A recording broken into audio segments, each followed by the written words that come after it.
Let's use these local ingredients to make a fantastic sandwich. Welcome to another episode of Bite Size Seattle. Hi there, I'm Brett, Marketing Manager here at the JanusGroup, your Seattle real estate team.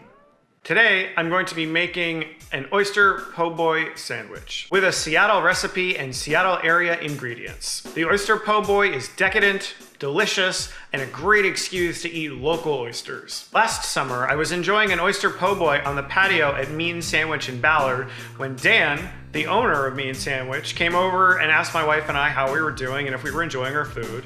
And I was gushing about the oyster po' boy. It said, so amazing.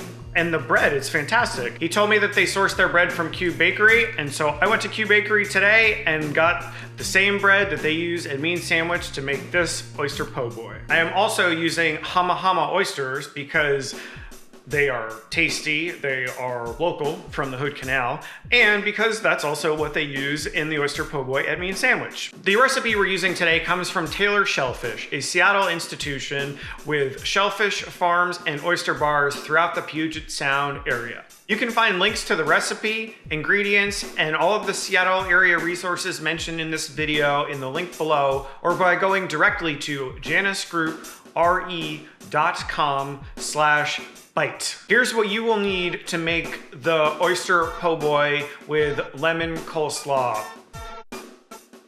Okay, let's get started. Take all of your coleslaw ingredients, toss them all together well, and then set aside and allow the coleslaw to marinate while you make the rest of the sandwich. Then you make your mayo.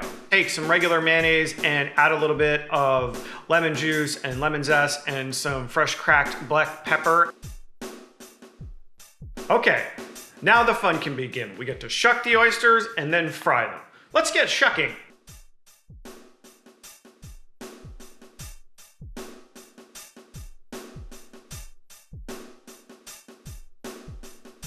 Okay, now that you have shucked your oysters, go ahead and heat up the oil to 375 degrees. If you don't have a thermometer, you can just drop a little bit of water in the oil, and if it pops and sizzles, you know that the oil is ready for the oysters. Go ahead and dredge your oysters in the cornmeal flour mixture, making sure to shake off any excess coating. Gently place the oysters one at a time in the hot oil. You want to work in batches so as to not crowd them. Flip each oyster after about 30 seconds. They should only need to be in the oil for about a minute, 90 seconds at the most. You will know when they are done, when they are nice and golden brown. Using tongs, remove the oysters carefully from the hot oil and place on a plate that has been lined with a paper towel and allow them to drain a little bit. Now it's time to assemble your oyster po' boy.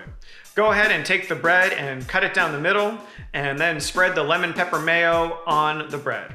Add in the fried oysters and then top with the lemon coleslaw. And that's it. You made an oyster po' boy. Enjoy it immediately.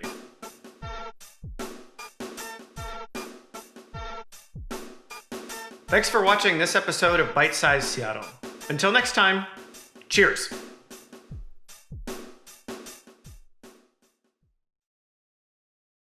House goals realized. Janus Group at Remax Integrity. It's a tooth!